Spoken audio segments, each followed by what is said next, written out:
The letter arrived on a Tuesday in March of 2014, and it was the most polite threat Edna Kossuth had ever received.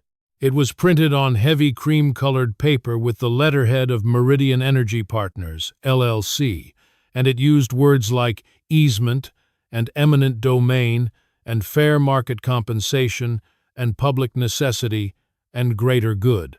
What it meant, stripped of the legal language and the corporate courtesy, was this: we are going to put a 3/6-inch natural gas pipeline through the middle of your farm, and there is nothing you can do about it.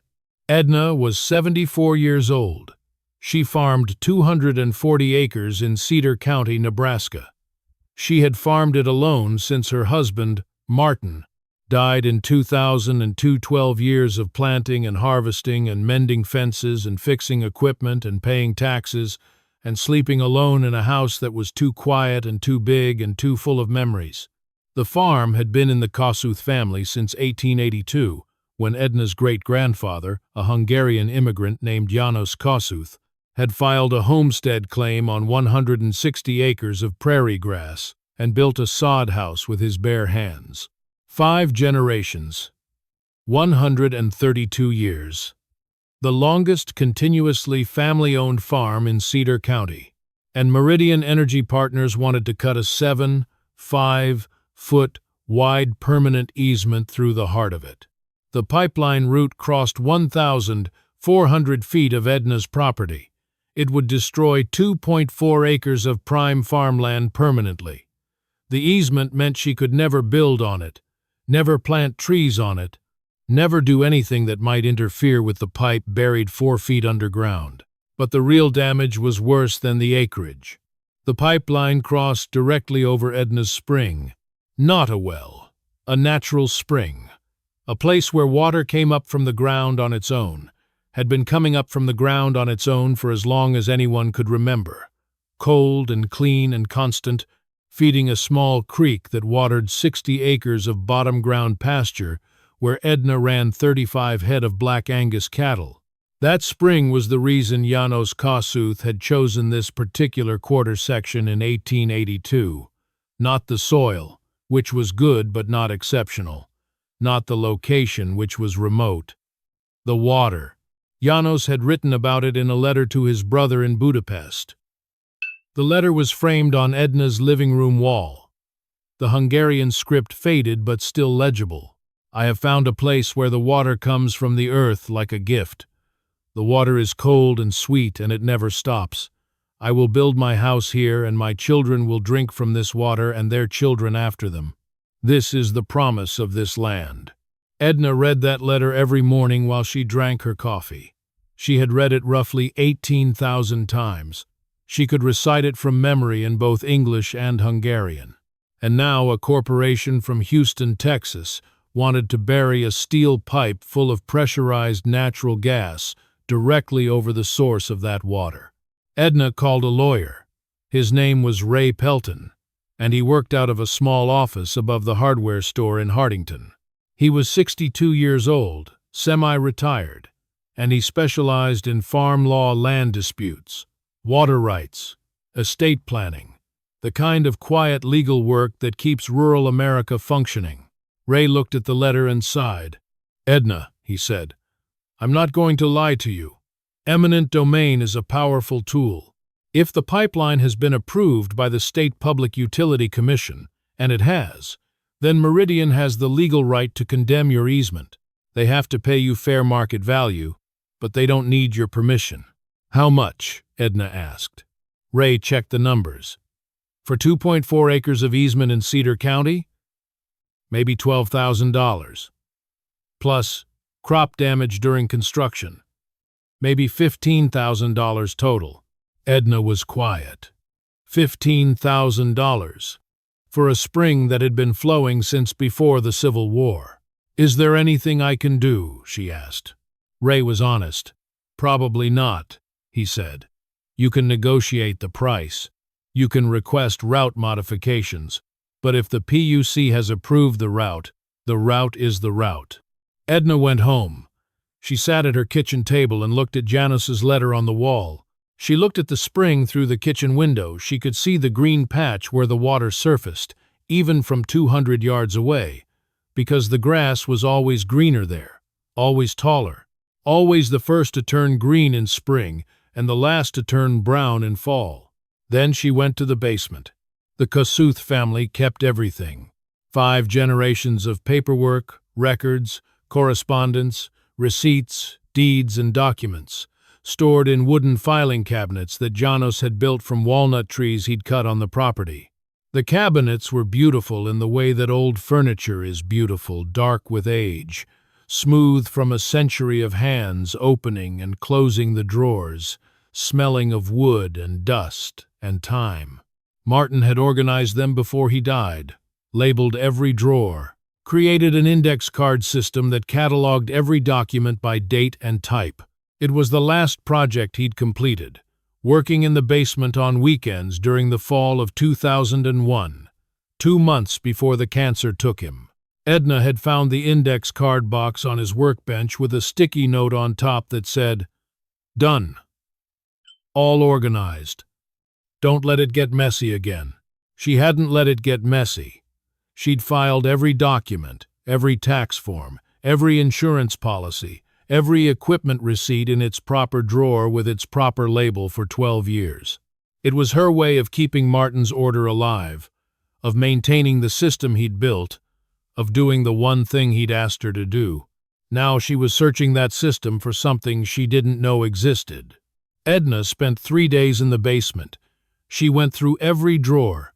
She read deeds from 1,882, property tax receipts from 1,905, crop insurance documents from 1,937, equipment purchase records from 1,954, and letters from relatives in Hungary dated 1891 through 1923, written in a language she couldn't read but couldn't bear to throw away.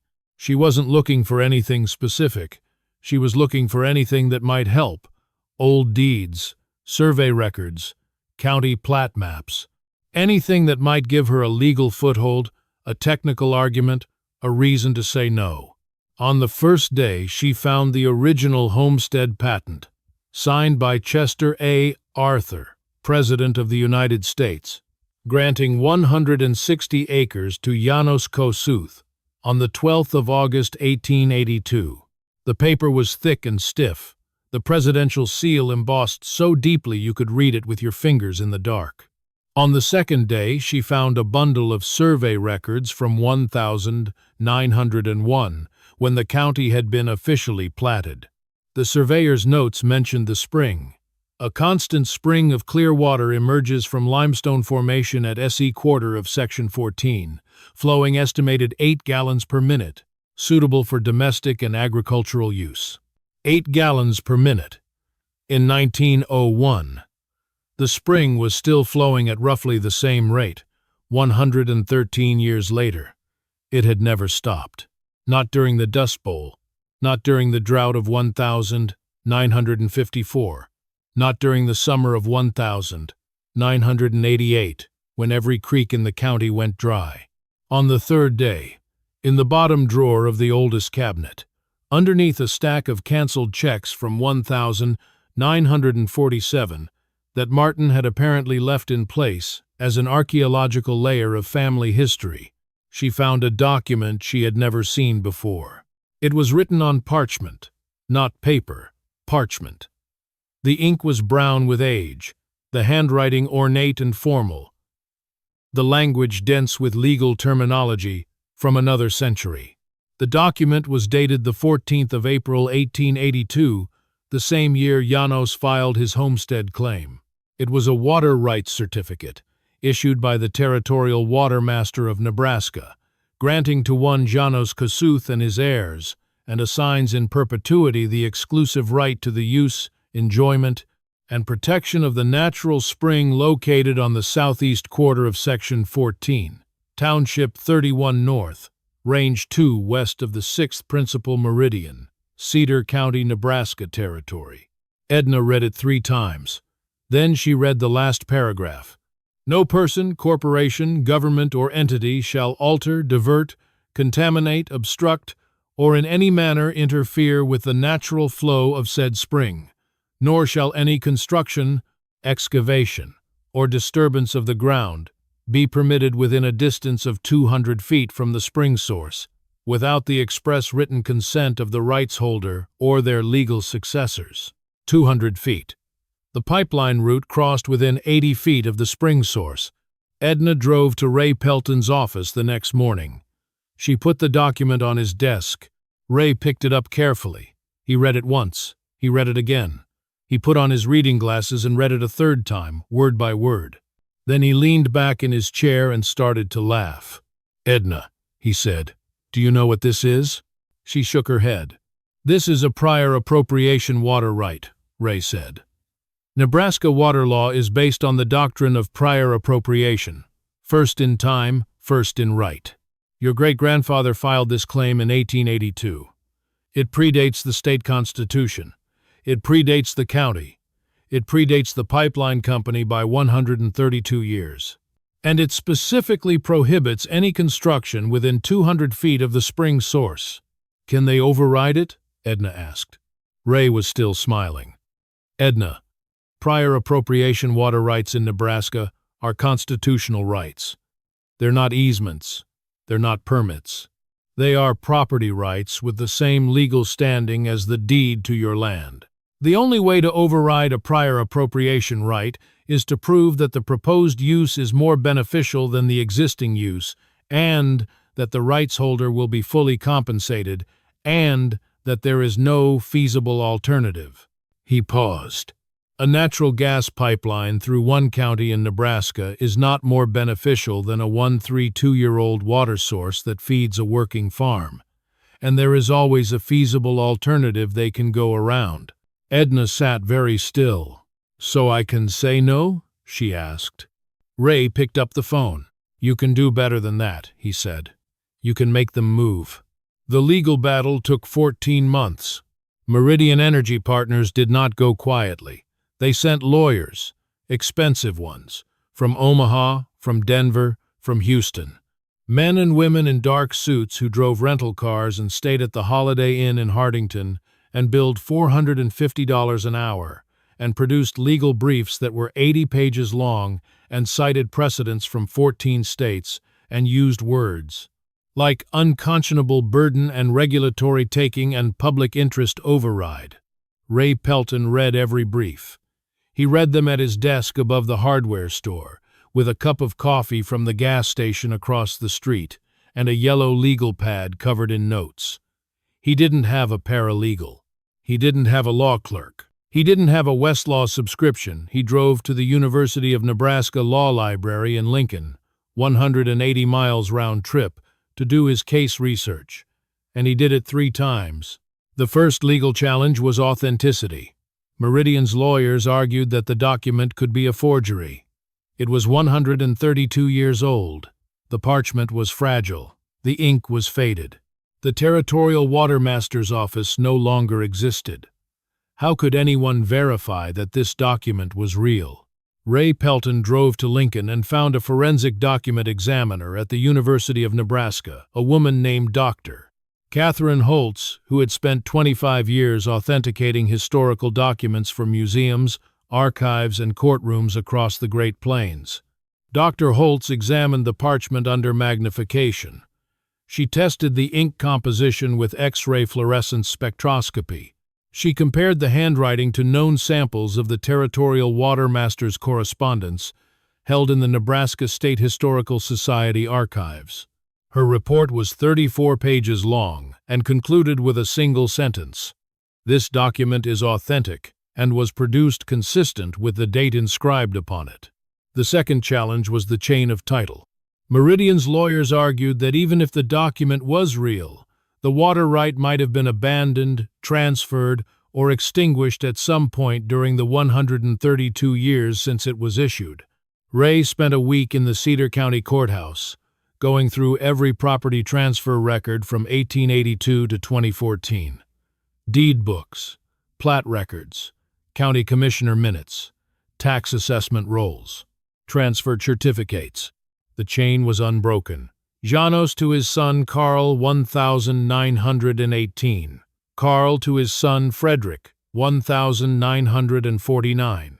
Frederick to his son Martin 1978. Martin to his wife Edna 2002. Every transfer recorded, every deed filed, every water right explicitly included in the property description. Not once in 132 years had any Kossuth sold, transferred, abandoned, or failed to assert the water right. 5 generations. Every one of them had known the spring was valuable. Every one of them had protected it. The third challenge was constitutional.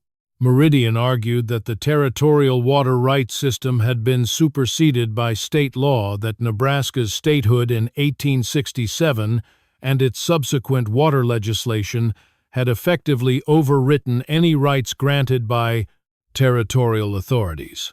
This was Meridian's strongest argument, and they knew it. They hired a constitutional law professor from Georgetown to write an amicus brief, arguing that territorial water rights were historical artifacts with no binding legal authority in the modern era. Ray Pelton's response was 4 pages long.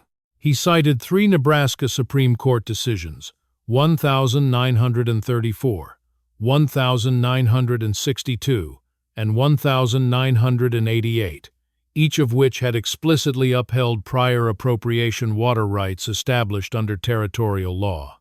He cited Article XV of the Nebraska Constitution, adopted in 1920, which stated, "The use of water for domestic purposes is hereby declared to be a natural right, and all existing water rights shall be protected." All existing water rights, not all water rights established after statehood, all existing water rights, including those granted by the territorial government. The Georgetown professor withdrew his brief. The fourth and final challenge was the 200-foot exclusion zone. Meridian argued it was an arbitrary restriction imposed without scientific basis by a territorial official with no expertise in hydrology. This was the argument Ray had been waiting for, because this was where science met, history and history won. Ray's response was elegant. He hired a hydrogeologist from the University of Nebraska, a woman named Dr. Patricia Holm, who had spent 30 years studying the Ogallala Aquifer and the surface water systems of eastern Nebraska. Dr. Holm's testimony was devastating. She drilled 3 test wells around the spring. She measured flow rates, water chemistry, and aquifer connectivity. Her conclusion: the spring was fed by a shallow aquifer that was exceptionally sensitive to surface disturbance. Excavation within 200 feet of the source, exactly what pipeline construction would require, had a high probability of disrupting the aquifer connection and permanently reducing or eliminating the spring's flow. The 200-foot exclusion zone, imposed by a territorial watermaster in 1882 based on nothing but observation and common sense, was almost exactly right. Dr. Holmes' scientific analysis recommended a 220-foot exclusion zone. The territorial watermaster had been off by 20 feet. In 1882, without instruments. In May of 2015, the Nebraska Public Utility Commission ordered Meridian Energy Partners to reroute the pipeline around Edna Kossuth's property. The new route added 1.2 miles and cost Meridian an additional $3.8 million. Meridian's CEO issued a public statement expressing disappointment but respect for the legal process. Edna Kossuth issued no public statement. She went home, sat at her kitchen table, and drank a glass of water from her spring. The spring is still flowing. It has never stopped. Not in 1882, when Janos built his sod house beside it. Not in 1936, when the drought killed every other water source in the county. Not in 2012, when the Ogallala levels dropped to historic lows. Not in 2014, when a corporation from Houston tried to bury a pipe over it. The water comes up cold and clean and constant, like it always has. Edna is 84 now. She still farms. Not 240 acres. She leases 180 of it to a neighbor. But she keeps 60 acres of pasture and 22 head of cattle. The cattle drink from the spring-fed creek, just like they have for 5 generations. The parchment document is no longer in the basement. It's in a fireproof safe in Ray Pelton's office, with certified copies filed at the county courthouse, the State Water Resources Department, and the university archives. Edna Kossuth's letter is still on the living room wall. The Hungarian script. The promise. I have found a place where the water comes from the earth like a gift. He was right. And 132 years later, his great-granddaughter proved that some gifts are worth fighting for. The pipeline runs 1.2 miles east of the farm now. You can see the pipeline markers from the county road, small yellow posts every quarter mile, barely noticeable. The spring doesn't notice them at all.